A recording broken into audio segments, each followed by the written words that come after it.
Women face a difficult reality. The culture they are steeped in tells them to pursue career, and maybe when Mr. Perfect comes along and the conditions are just right, have a child or two in their 30s. But this strategy is leaving at least half of all millennial women single, childless, overmedicated, more mentally ill, and less happy than ever before. The brutal, sexist reality of nature is women only have so many years to give birth, and mate selection takes time if you're going to do it properly. Women, your window to have children, the most meaningful experience a person can have, is shorter than you may realize. Fertility declines after 25, very slowly at first, but as you age, complications increase exponentially. The chances of pregnancy past 30 is about 50%. Pregnancies 35 or older are considered geriatric. Your life is much longer than you realize. You are probably going to live to 80 years. That's a long time. There's data that suggests women become unhappy and tired of working 9 to 5 faster than men do. Most are sick of toiling away 8 to 5 at a widget factory by the time they're 40, and they still have decades to go. If you want a deeply meaningful life, your best bet is to find the highest quality man you can find, while being the highest quality yourself, young, fit, friendly, hopeful, virgin. Have children in your 20s. When the kids are gone, you'll have 40 more years to continue your career if you so please. Yes, money does increase over time with interest, but your most important resource is your time. You can't buy back your fertile years. Freezing your eggs is not much of a solution. It's incredibly cost prohibitive and has an extraordinarily low success rate. Men have it no better. From a man's perspective, there is a significant mismatch between the privileges awarded to and the responsibilities expected of men as a relationship progresses. This disincentivizes men from entering into relationships. In an ideal world, privilege and responsibility are balanced. If you want to benefit more from a relationship, you must commit more. If you want a man to take on more responsibilities, there has to be privileges awarded to him for doing so. In modern dating, men can, if they are attractive enough, go on a date with a woman, or even multiple women at the same time. They can have sex, then not see that other person or even communicate with them for a week or two. That's a great deal for men. They get a lot of high-quality interactions characterized by novelty, excitement, and sex, followed by periods of separation, which is good because men do enjoy their freedom and their autonomy. As the relationship progresses, men assume more and more responsibility, and they enjoy fewer and fewer of those privileges for his trouble. Sex dwindles, expenses increase, friends and interests are sacrificed, freedom and autonomy vanish, vibrant Mustangs become the plow horses for women and children. The relationship progression for men is akin to starting off in a private corner office. They don't need to clock in, they can come and go as they please. They might have some side hustles or personal investments, but this isn't a problem for higher ups as long as it doesn't cause them any trouble. These men can decide their own course. They can choose to work on certain projects and veto others with immunity. They have fantastic benefits, unlimited PTO, and lots of industry schmoozing. Now imagine that a promotion at this company entails moving the man out of the corner office into a public cubicle on the first floor. He's now expected to account for his whereabouts all the time, ask for permission to come in late or leave early. The man is also expected to sign a non-competition clause, and to divest himself of all personal income streams. Furthermore, he's expected to build consensus for his decisions, and to submit to the direction of another. Finally, he is expected to be at the office twice as much, to forego the perks of his status and reputation, and only vacation on company-sponsored retreats. Oh, and they cut his salary into half. Does this sound like a promotion to you? It does not to me. Modern dating doesn't work because men are disincentivized to progress relationships with women. They're expected to do way more for much less. The fact of the matter is, men would enter into relationships enthusiastically if they believed they got more of what they wanted as a consequence of entering into them. Perhaps you could look at this problem and conclude, women are relieving all of their benefits from night one. Therefore, if women were more chaste, if they collectively withheld sex as a bargaining chip for the man's commitment and his resources, the issue could be resolved. It's true women exercise a naturally privileged economic position to avoid homelessness, avoid hard labor, enjoy resources and leisure at the men's expense. It's widely believed that women are the primary perpetrators of slut-shaming in order to maintain the value of sex. Sex is given away for free lowers the value of sex. It reduces women's leverage over men. With sexual liberation and the birth control pill, female chastity isn't coming back anytime soon. And if it did, it would probably serve to turn even more men away from interacting with women completely. The issue, I believe, is that the sacrifice, the risks, the responsibilities of men in committed relationships towers over the benefits they receive. The risks and sacrifices I've already thoroughly covered. There has also been a devolution in terms of what women can provide to men. There's this concept red pillars called hoflation, which I think to a large extent is true. The average expectation of a boyfriend or husband are much higher than what they used to be for my grandfather. The average quality of girls, they are much lower than what was expected of my grandmother. As it stands, most modern women can only offer sex, and they're all offering on day one if you're attractive enough. Very few women I've spoken to around my age know how to cook. It's a very useful and a very basic skill. Most women I've spoken to my age are clearly addicted to social media. The majority of them are on SSRIs and or have some form of mental illness. As the saying goes, any female born after 1993 can't cook. All they know is McDonald's, charge a day phone, twerk, be bisexual, eat hot chip, and lie. Maybe if the risk to reward in the later stages of the relationship weren't so high, you'd see our society reverse its insane plunge into polyamory. As a reminder, polyamory only benefits the attractive high socioeconomic status men. Everyone else is screwed. Children don't get raised properly. Women don't get commitment. They must share with other women, which renders them more disposable. The majority of men, as we've seen, become more sexless and frustrated, and they turn towards political violence. Let's say you recognize the difficulties, the costs, the risks, the responsibilities of pursuing women. And to you, the relationship you desire is still worth pursuing. The truth of the matter is, there will be a large subset of women who you are not interested in and would only serve to make your life worse. The risk, cost, benefit analysis and screening process is extremely personal for each man, but I can safely assume every man wants the best woman he can find. Her interest in you comes first, of course. My criteria is not unreasonable, but it quickly eliminates most women. The woman I'm looking for would be considered a unicorn, almost non-existent.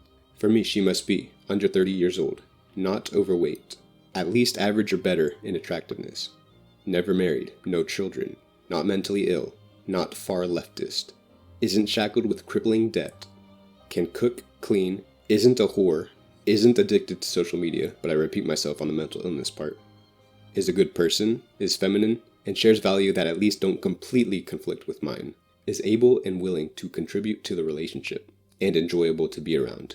Just this criteria alone screens at 1 in 1,000, or at best 1 in 100 women my age, if I'm being as generous as possible.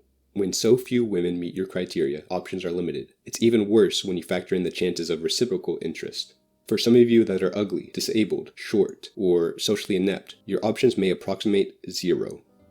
You should always be seeking to increase your options. It is always beneficial for you to do so. You'll have better leverage over the deal you do choose by being able to walk away or select a different deal entirely.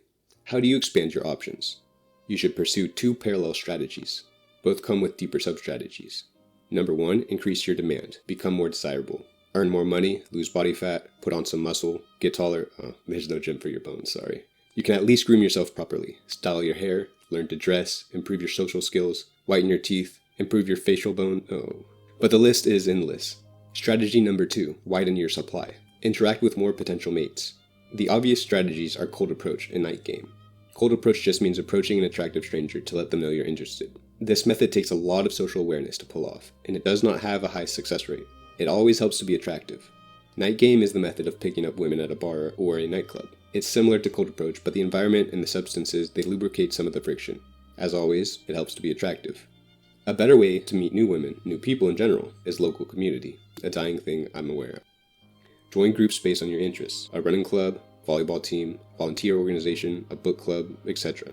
These are easier because you'll share a common interest, and basically everyone is there because they want to be part of the social interaction and they want to share time doing their interests with others. There's also dating apps, which, if you're unconventionally attractive, these are great tools that will help you widen your search. Otherwise, I'd probably avoid them. Or, if you must, just understand that chances will be brutal, and the women generally are lower quality. The best option is your social circle, your friends and your friends of friends and your friends of family. You should already know these people well, which inherently means asking out and being social together is easier. They are less likely to treat you poorly because you both have reputations to uphold. They are very likely to share your same values. If your social circle doesn't include anyone you can or are willing to ask out, try to expand it, actively trying to become better friends with your friends' friends, and eventually their friends' friends. Men, more so than women, must prove themselves by achievement or discovery if they want to have reproductive success. Young men disproportionately fight and die in wars. They work far more hours. It's mostly young men who engage in exploration, innovation, and philosophical or scientific breakthroughs. Creativity and effort and testosterone are correlated. Western culture has denigrated young men, and their increasing sexlessness is not helping.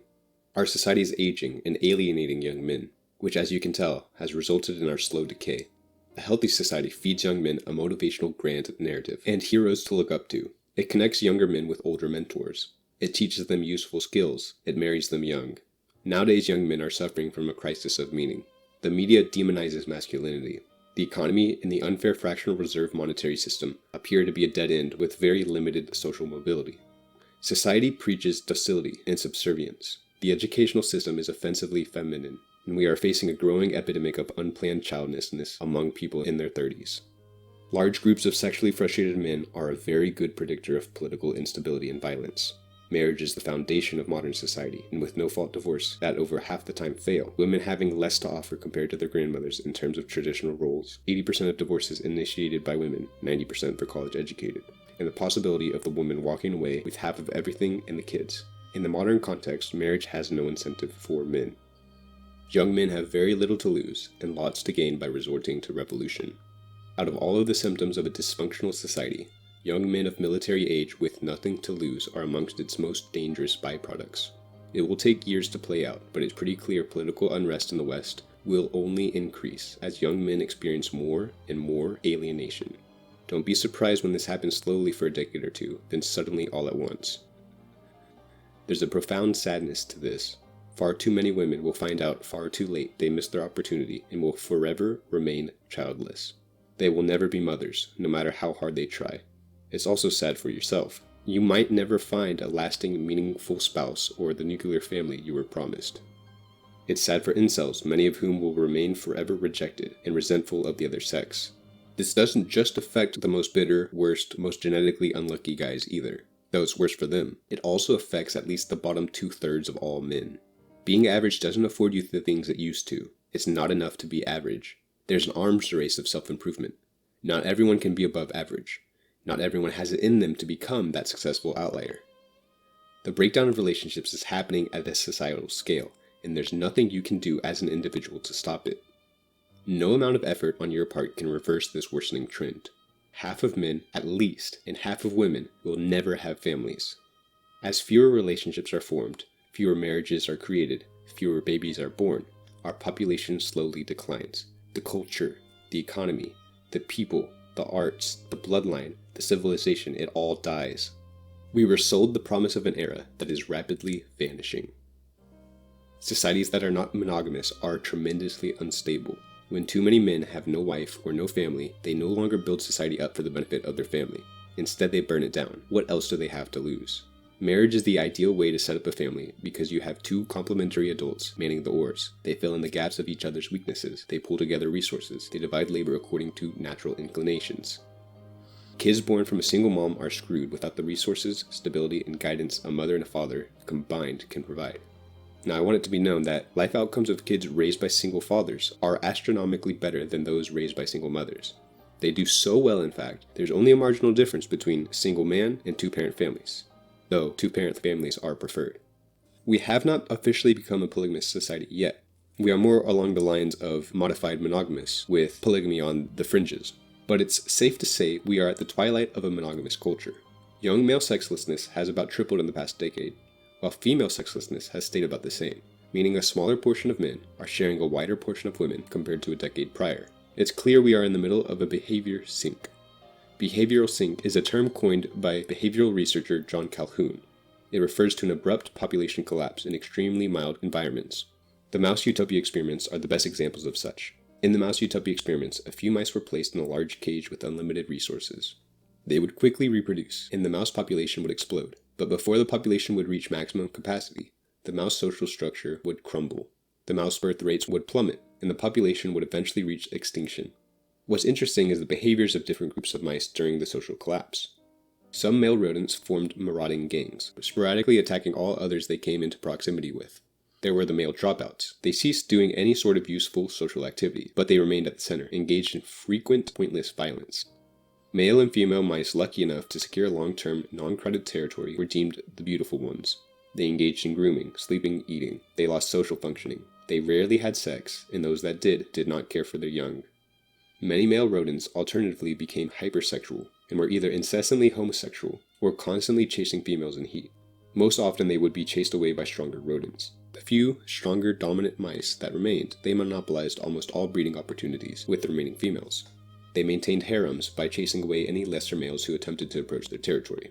There were a few subordinate males below them that never attempted to mount the females. In the harems, the female rodents often exhibited healthy, nurturing behaviors, feeding, nesting, and protecting their young from harm. But the females outside the harems reproduced less, had to care for their offspring on their own, so they neglected more, and became more aggressive and masculine in order to protect themselves and maintain their territory. If you don't think the Mouse Utopia experiment has similarities to the decadence of Western society, you're fooling yourself. Young sexlessness is on the rise. The homeless crisis, the crisis of meaningless and loneliness, the deaths of despair, the epidemic of unplanned childlessness, young, neat men dropping out of society to hide away in video games and porn, high-density urban living being the norm, the beautiful ones addicted to social media, the mental health crisis, opioid addiction and obesity epidemics, masculinized females, and much more. Our society is non-religious and non-rural. No society in history has ever survived with both of those traits. Their populations never get replaced. Within the non-rural, non-religious societies, there are two varieties, the totalitarian and the decadent. Totalitarians, like the Nazis or the communists or the Qin dynasty, attempt to use the state to replace religion. The result is mass murders in the millions. The West more closely resembles the second type, that of decadence, of the Greeks and the Romans. Hedonism fills God's void, but the society loses discipline and the ability to defend itself from attackers. Most importantly, to have and raise children. The US is the least dirty shirt in the hamper in this regard, as it is the least urban and the most religious compared to Europe, but we are not far behind. The current socio-economic climate rewards shorter life strategies and punishes safer choices.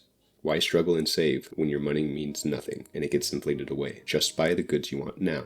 Why get married to one woman and it's more likely she leaves you at any time for any reason and takes half of your stuff and the kids when you could enjoy lots of women instead? It'd be a better world if the long-term options were the better, more incentivized options. I want to choose those, but very clearly that's not the world we live in. Life is harder than it used to be. My grandfather and my father at my age did not do nearly as much research on dating or economics or politics or engineering or so many of the other things that I have. They didn't go to college and study computer engineering like I did. It seems like they just stumbled through life, bought property, and had a wife and a loving family. Finding and keeping a healthy relationship and not becoming poor is like mission impossible nowadays. When my parents were my age, these things came so naturally. Local communities were strong and vibrant. Unlike nowadays, most people my age are disparate, atomized, and chronically online. My parents didn't have to think twice about any of this. What sucks is that I am overthinking about all of it to a degree that makes me weird. Things my dad and his father never had to think about. It seems they grew up in an era of history which was historically advantageous. Compare that to now, and we are in the middle of a fourth turning. The last fourth turning was in the 30s. The suffering in the Great Depression and during World War II is responsible for an ephemeral period of mass virtue. This phenomenon happens in individuals' lives too. If you've ever spoken to someone who has gone through immense trauma, they'll tell you that if they had the choice, they would rather have lived through their trauma and become a strong survivor that they are today, as opposed to having never experienced that suffering. The Depression and World War II, or if you prefer to go back a full cycle, the Civil War, were like this at mass societal scale. The Strauss-Howe theory is a fascinating one. It posits that societies experience phases of roughly 20 years, they dub turnings, which exist within a larger historical cycle approximating the lifespan of one generation, roughly 80 years. Just enough time for one to die with the experience of all cycles, and for history to repeat itself with new generations who have yet to learn those lessons one learns from a particular historical cycle. Turning started at a high, like the 50s and the early 60s. This period is of high social cohesion and peaceful. Then there's an awakening, like the 70s and the 80s, with high levels of community, but war, Vietnam being the case in this example.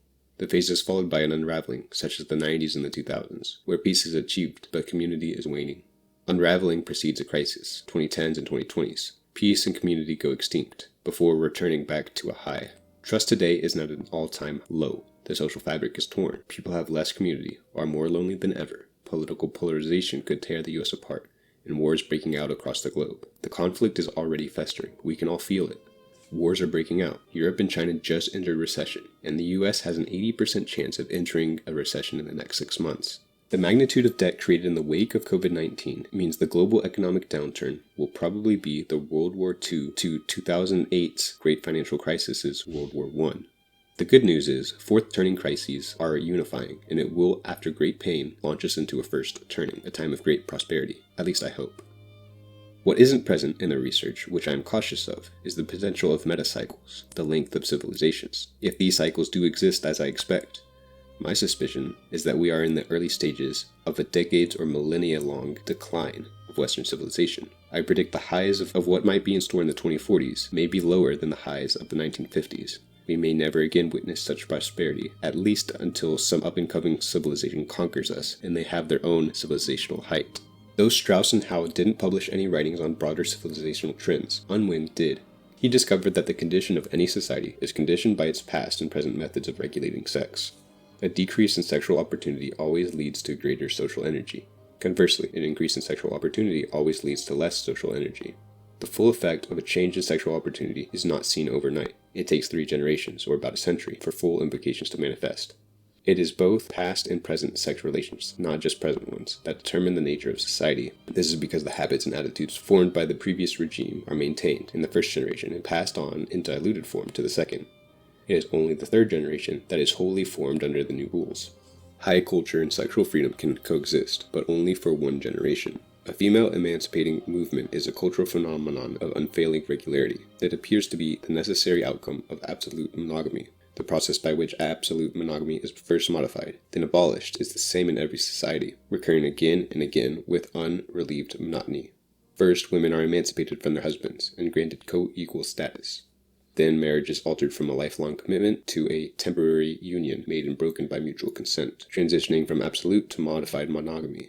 In most cases, societies cease to demand prenuptial chastity. After 3 generations, societies cease to display energy, becoming inert, and are often conquered by the most energetic neighbors, exactly as happened in previous civilizations. Female emancipation, first wave feminism, led directly to the abolishment of absolute monogamy in the second wave of feminism, the 60s and 70s. Prenuptial chastity has shifted from the norm to something found almost exclusively in fringe religious groups. Hammurabi needing to legislate against a husband being enslaved to pay off his debts his wife accrued before marriage sounds just like a man complaining about needing to pay prospective wife's college debt. In the Roman Empire, marriage became unfashionable, especially among the men. But perhaps it would be more just to say that marriages on these terms were despised. There seemed to be few advantages to be gained and many to be lost. Incels and MGTOWs today express the exact same sentiments for the same reasons that Roman men did 2,000 years ago. As soon as the sexual opportunity of the society, or of a group within the society, is extended, the energy of the society, or of the group within it, decreases and finally disappears, with full disappearance taking 3 generations. Has social energy been decreasing since the sexual revolution? Yes. To begin with, economic productivity. The Great Stagnation began around 1970, the same time as the sexual revolution. Productivity growth across the first world has been decreasing since then, approaching 0 in much of Western Europe. Science has likewise been slowing down since the mid-20th century. A slowdown which has occurred in many different fields, and thus is probably not the result of exhausting low-hanging fruit. Rationality itself has quantifiably declined.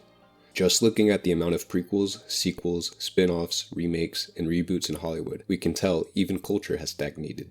Conquest, colonialization, far-flung commerce, rational inquiry, self-reflection, technological progress, scientific advancement, and all of the other results of human energy are 95% plus male endeavors. Women typically contribute little or nothing to them except as wives and mothers, which is a very important role.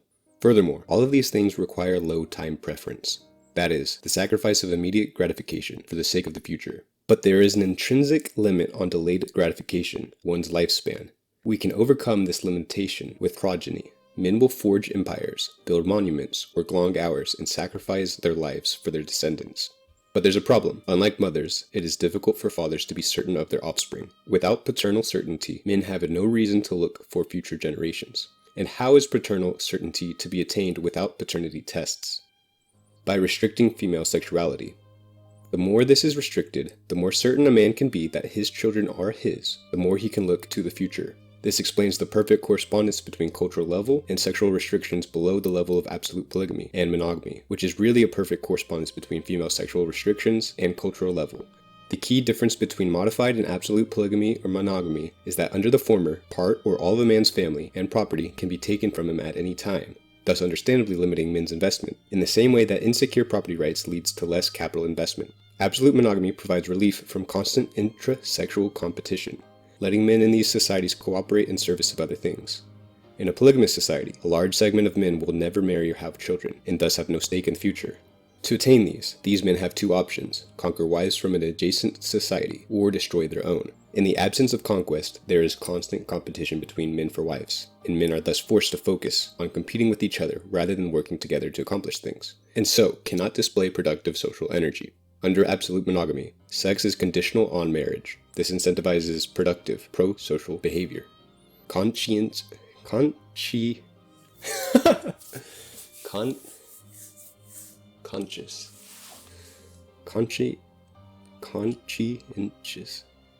conscientiousness, low time preference, and intelligence. Under modified monogamy, in which marriage can be terminated by either party at their discretion, access to sex is dependent on impressing a woman, which incentivizes men to be attractive to women. What attracts women? Muscularity, impulsivity, propensity for interpersonal violence, and sociopathy. It is thus not surprising that every historical instance of absolute monogamy was established as a conspiracy among men to divide up women among themselves, imposed upon women against their will. Human flourishing, the exercise of reason, creation and self-reflection, the expansion of new frontiers, science, understanding of the natural world, technology, all of these are good and should be pursued. The disappearance of rational thought and civilizational decline to a lower inert level is bad. We should avoid it. The good news is that our many problems, among others, fertility collapse, fiscal cliffs, institutional sclerosis, regulatory bloat, declining productivity, dysgenics, demographic replacement, and the slow death of science have but one neck, which can be cut by getting one thing right: reestablish absolute monogamy. Want innovation? To go to space, a high GDP, prosperity? You want your own country? High art, architecture, great literature, impressive philosophy? Reestablish absolute monogamy. Nothing else matters in the long term. The bad news is that we're on a trajectory of decline, and it probably can't be stopped. A number of the civilized societies Unwin modeled saw their decline happening. They took halting steps to reverse it, but were never able to reimpose absolute monogamy before being captured by more energetic people, and thus they failed. The reality is, we cannot go back to the prosperity of the 50s, but we might be able to learn reasons why that period was so successful, and use those as standards for which we should at least aim at achieving. First, nearly all births were within wedlock. Marital fertility actually decreased during the baby boom, meaning the entire boom is explained by more marriage. We can effectively reduce the baby boom to a marriage boom. What caused the marriage boom? The answer appears to be a rise in young men's status compared to young women's. The marriage boom can be explained almost entirely by a combination of female labor force participation, which was down, young male wages, which was up, and male unemployment, which was down. Wages are not the only way to measure status. After briefly reaching parity at the zenith of the first wave of feminism, young men during the baby boom again greatly exceeded their female counterparts in educational attainment. Note that what matters here is relative gain. The mechanism here is clear. Young women want money and status. Young men have relatively more money and status. Women can get men's money and status by marrying them. Marriage leads to babies, and thus the baby boom. What ended the boom? Second wave feminism, no-fault divorce, normalization of premarital sex, delegitimization of marriage as the normative form of family, combined with a concerted political campaign to raise women's relative economic and social status. Affirmative action in favor of women is common across the boom countries, as is disproportionate female employment in the state-created regulatory jobs such as HR. There are also thousands of organizations explicitly dedicated to promoting women's careers at the expense of men's, and almost none of the converse. These combine to artificially raise women's wages above the market rate and lower men's. But we don't just have wages and education to consider. We also have taxes and transfers. Thanks to progressive taxation, men pay the vast majority of taxes, while women receive the vast majority of benefits. Since married men are the most productive, while single women are the poorest on a per-household basis, this is predominantly a transfer from married men to single women. This makes marriage less attractive to women. They can get men's money for free, courtesy of the government, without having to give anything in return. The state serves as a surrogate husband. So, without stripping women of their rights, what can be done? Roll back the state. Roll back the insolvent welfare and pension state, and lower income taxes. The transfer of hundreds of billions of dollars a year from men to women artificially harms men's relative economic status, which in turn harms marriage prospects and fertility decline. Pensions require stealing from the young, poor people to pay for the rich, old people. There are not enough young people anymore to prop up this Ponzi scheme. Within a decade, it will be insolvent. If these programs were so vital, we wouldn't need to point a gun at every citizen to force them to pay into them. We would do so voluntarily. People will gladly pay for a service they believe is important to them and for their neighbors who can't. Under a voluntary system, citizens would quickly discover how much of the state is utterly unwanted. Welfare programs create a moral hazard, where individuals become trapped in dependency on other people's money and lose the incentive to work or make responsible choices. It's wrong to steal. It's wrong to spend money that is not yours. And doing so makes everyone more poor. Roll back the regulatory state. Women tend to be overrepresented, both in government jobs like teaching and in jobs created by government regulation, like HR, which artificially inflates their wages relative to market value. The regulatory apparatus harms small business competitors and consumers and benefits the biggest players in the industry because they have the money to lobby, bribe, for political action. Regulatory capture makes us poorer.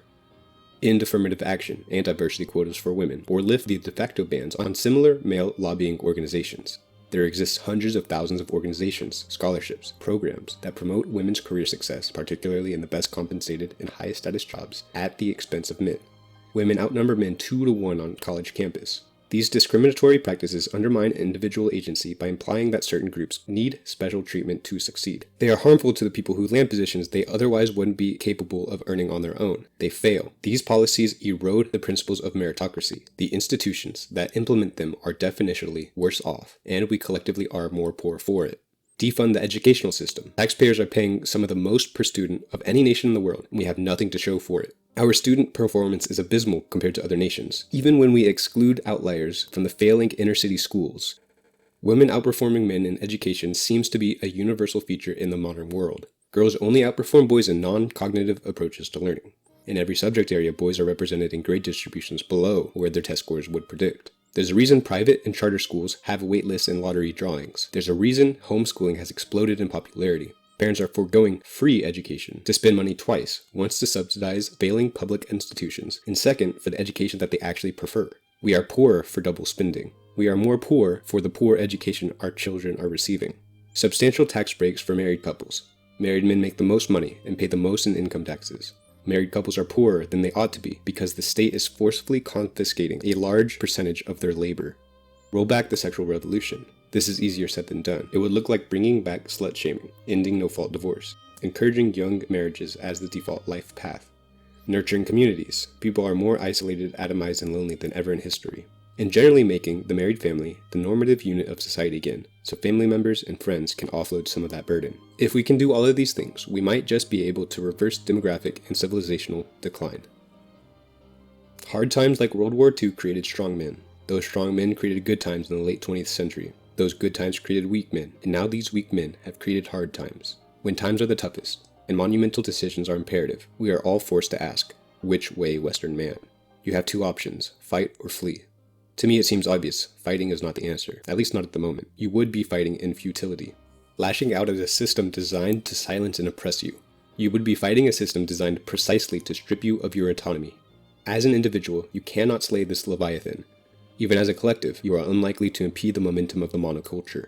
This isn't your typical personal dragon that you can go out and slay. The cathedral is a Lovecraftian nightmare that will crush you if you approach it.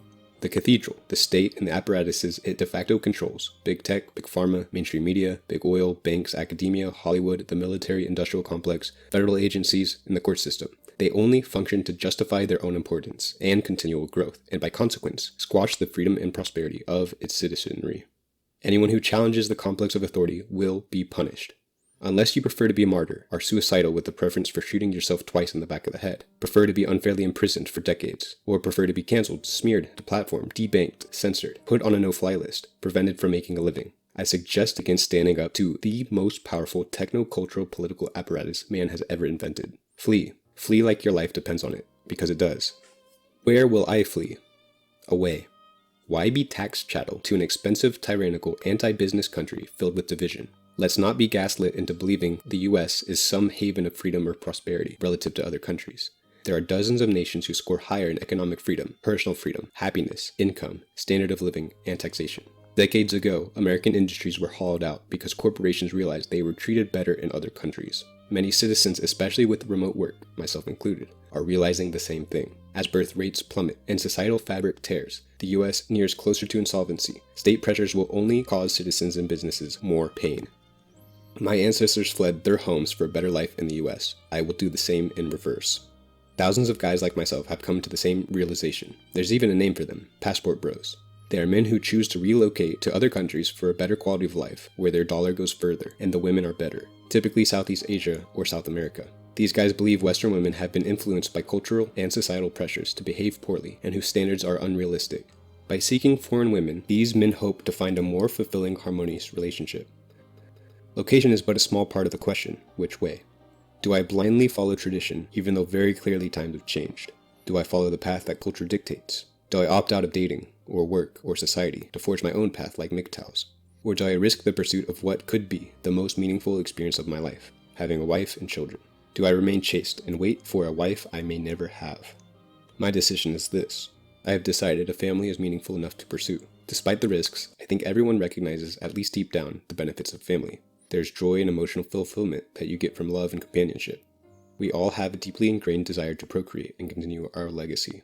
Parenting and becoming a husband can be a source of personal growth. I'll have people who can provide support when I need it, and I to them. The West is suffering from demographic collapse, so my kids will, in small part, be resistance to that trend, and I can teach them to be positive contributions to society. With all that said, I plan to seek a high-quality woman that fulfills my expectations of a wife, however rare that might be. I will continue to improve my caliber as a man, for my own well-being first, and secondarily for the chance at a woman, and for the well-being of my hypothetical woman and my children's sake. Anytime you have children, you automatically invite the state into your life, and the risks associated. It's simply the price you must pay. This doesn't mean I won't do my best to mitigate these risks. Different nations and regions have different laws regarding common law and formal marriages. Prenups, though they can be nullified, can be written and signed in such a way as to reduce that likelihood. Premarital counseling, being relatively higher status than your partner, communication skills, low partner count, and more can vastly reduce the likelihood of divorce. Most important is mate selection. As I venture into uncertain waters, I encourage you to consider your own path. I hope my videos have provided insights to your journey. I ask a final time, a challenge more than it is a question. Which way, Western man?